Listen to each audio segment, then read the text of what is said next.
Imagine one morning you wake up, blankets clinging to your skin, the sun pouring into your room as the sign of a new day.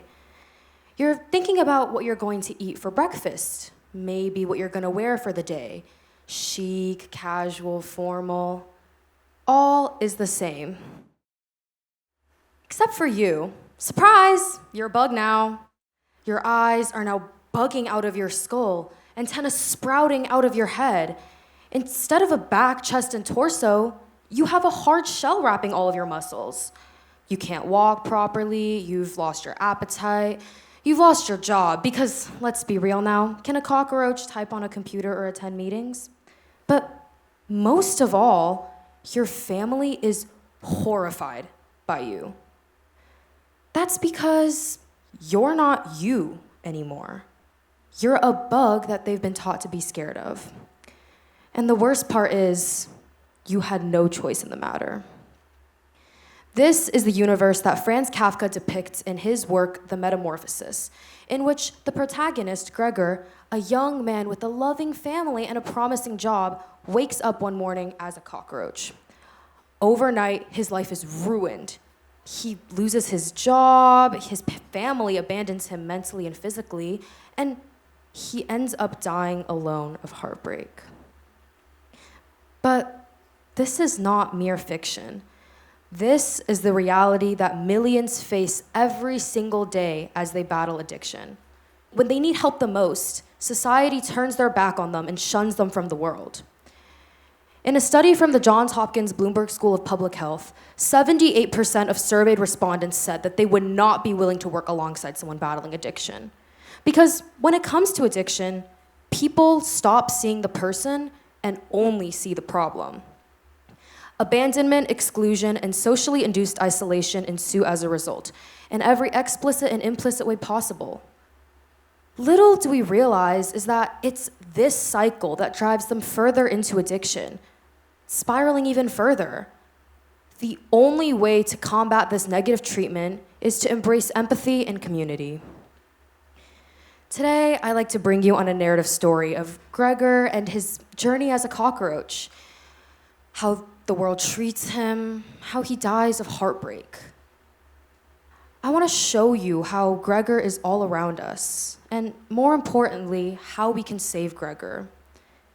How, unlike his family, we can open our arms to embrace empathy, community, and open-mindedness.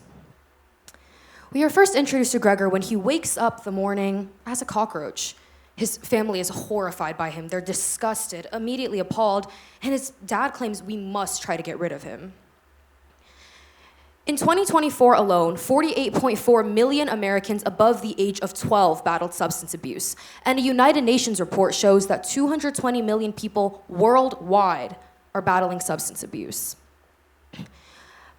So, it's clear that this is a huge issue that runs rampant. It's a universal language that almost everyone speaks.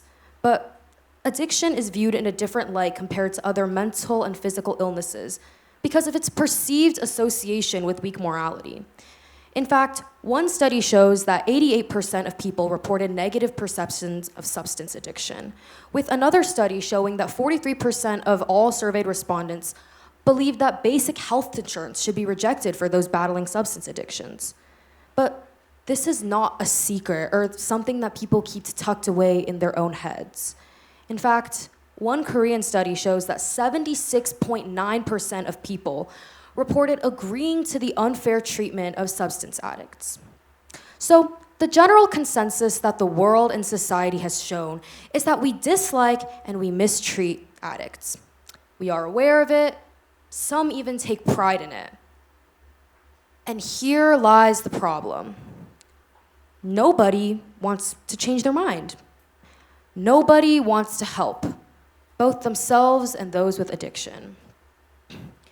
When these thoughts become repeated over and over again in our heads, from parents to children, from friends to best friends, they take on the role of social stigmatization. A monster that runs rampant, fosters immense shame, and ruins lives on an even larger scale. Flinders University adds to the sentiment further by showing that how social stigmatization is significantly linked to relapse and risks of suicide. But stigmatization isn't just a matter of relationships or society. It infests every sector possible. Housing, for example. In the previously discussed Johns Hopkins Bloomberg School of Public Health study, 54% believed that landlords should have the right to refuse housing to those battling addiction, while only 15% believed that the same policy should be applied to those with mental health disorders. So, this is legal stigmatization and prejudice too, which even contributes to homelessness rates and contributes to the passing of judicial laws that bans people involved in addiction from attaining housing.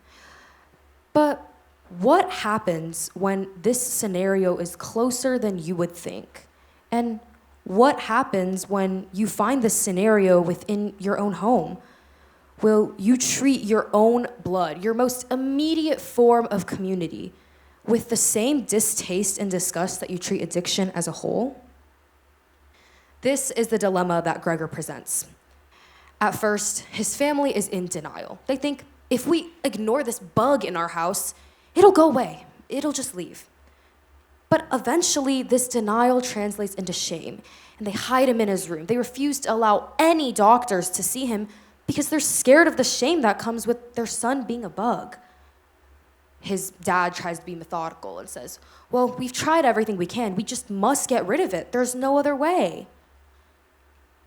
Gregor eventually dies, not because of his physical state, but because of a broken heart, believing that no one is coming to save him and there is nothing he can do to escape his physical being. But in actuality, there might have been something that could have been done. Maybe if his family didn't suffocate him in his own room and make him feel so, quote, hot with shame and grief, end quote, he might just have survived. The importance of a supportive family during the road to recovery for addiction is shown in the transactional model of stress and coping, which specifically identifies how people cope with stressors.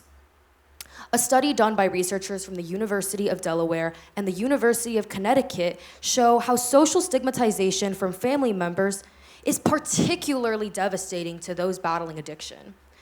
That's because family is their most direct form of support. So when social isolation occurs, individuals spiral into their addictions even further as a means of coping. A testimony from the Recovery Centers of America features Gina, someone who battled addiction from the ages of 13 to 33. She is a brave survivor of addiction, and she says that she used substances as a means of coping with the physical pain that came with being sick her entire life. Gina also says that a crucial part in her journey to recovery was the support that her family offered her. Quote, "Thank God for my family. One of the things that breaks my heart is that I was not always there for my family as much as I feel as I should have been. I was driven by addiction. They supported me," end quote, says Gina.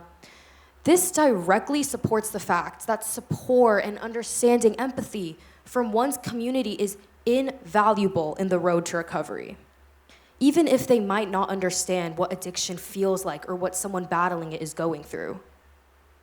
But what if you did understand? And what if you found yourself on the other side of the battlefield against addiction? Because the truth is that addiction isn't just limited to substances. In today's world, addiction has transformed, and it affects us all. Anything from exercise to the internet to food can take root in the form of behavioral addictions, which is defined as a compulsion to continuously engage in a behavior or an activity despite its significant negative consequences. And the worst part, it is just as widespread as substance addictions. Let's look at internet dependency for an example. Statista reports that 48% of all American users are addicted to their devices, most of which are young adults. Social media repeats to be the first thing that people check when they wake up and the last thing they check before they go to sleep, with 5% to 10% of all users addicted. Video gaming made its way into the World Health Organization's classification of diseases manual in the form of gaming disorder. Gambling shows peak participation and peak future risk indication during young adulthood. And lastly, 1 in 5 teenagers spend as much, if not more time, with an AI companion that they do with their in-real-life friends. These extremely accessible services are very popular among the youth, making them particularly vulnerable to behavioral addictions. Any underlying stress or personal challenges can further exacerbate these dependencies, causing them to spiral even further as a means of coping. In one part of Kafka's story, Gregor is lying on the floor, covered in his own filth. This could be someone who has just drinking too much alcohol, but it can also be someone who feels as if their brain is fried from playing video games for 14 hours straight. Substance addictions and behavioral addictions are similar in the way that they infest every sector of life possible. Your bank account, your work life, your social life.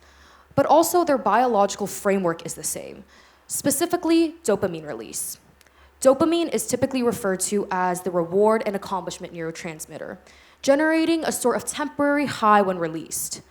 This is the main neural pathway that is exploited during addiction, and people end up trying to chase this high relentlessly.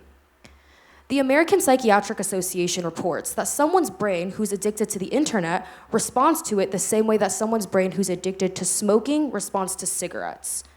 They both exploit the same neural pathway of dopamine and therefore lead down the same cycle of addiction. While they may not face the same scrutiny and stigmatization, overall their biological basis is the same. But chasing dopamine seems to be the new norm nowadays. AI explanations of complex topics, 10-second TikTok videos, likes, follows, numbers. Leisure activities and the workforce seem to run off the same steam engine. In short, we are creating a culture of addiction, one that targets our youth. I cannot make you understand. I cannot make anyone understand what is happening inside me. I cannot even explain it to myself, says Gregor, making it painfully evident that he is aware of his physical state, but he finds it impossible to change. This is the truth and horrors of a system that exploits human vulnerabilities in the form of addiction. Our dopamine cravings, our shortened attention spans, finding itself embedded into every aspect of life possible. But that is why we need to be more empathetic, because addiction has metamorphosized, and we are its targets. In fact, stigmatization has the opposite effect it intends to. What we really need to do is to disband from the stagnant, negative mindset and turn to community. Community offers healthy coping mechanisms, social ties, and acceptance, the direct opposite of stigmatization. This societal and psychological phenomenon was studied intensively by Dr. Bruce Alexanders in the 1970s via his rat park experimentations. In this series of tests, he had 2 test groups, one of a singular rat and one of a group of rats, both of which had a normal bottle of water and another bottle of water laced with addictive substances. Findings showed that the single lone rat continuously went back to the laced water over and over again until it eventually overdosed. Meanwhile, the rat parks, the community of rats, undoubtedly favored the regular untampered with water. Very occasionally they would go to the laced water, but substances provided a safe haven in an alienated and isolated world. Dr. Alexander's experiments proved that a healthy social community can win the battle against addiction. The rats that weren't in solitary confinement, the ones that were free to roam around with those like them, found support and sanctuary in one another and didn't find the need to immerse themselves in such addictive substances. As shown across numerous testimonies across today from people who have won their battle against addiction, support and a healthy community is invaluable and incredibly crucial. It could be someone simply recognizing the pain they were in, a helping hand, a warm hug, a meal, a book, anything. It was enough. Because this is a marathon, not a sprint. This conversation isn't just for those who battle addiction. This conversation isn't just for those who actively shame addicts. This is a conversation for everyone, because addiction wears many disguises. It's not just the needle or the bottle. It's the constant scrolling on a screen for validation, the compulsion to be perfect, the hunger for productivity that erases rest. Gregor is not confined to the pages of a book. Gregor is all around, and even a part of us, waking up one morning and not recognizing the reflection in our own habits. But the first step in getting people the help that they need is to lower the extra hurdles it takes to get there. The extra mental hurdles that we put up through the constant judgment and shame. Because the truth is that social stigmatization, portrayed poetically by Gregor's family, has a massive effect on recovery rates. And it is so important that we see people as more than just their diagnoses. Nobody is immune to addiction. So it's not fair to treat people as if they're not someone's child, someone's friend, or just someone. Someone with childhood stories of frolicking around with their siblings. Someone who has a favorite stuffed animal or a meal waiting for them at home. Someone who does not need to earn their right to live on this earth.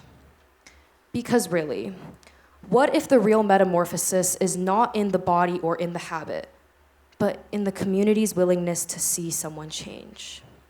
Thank you.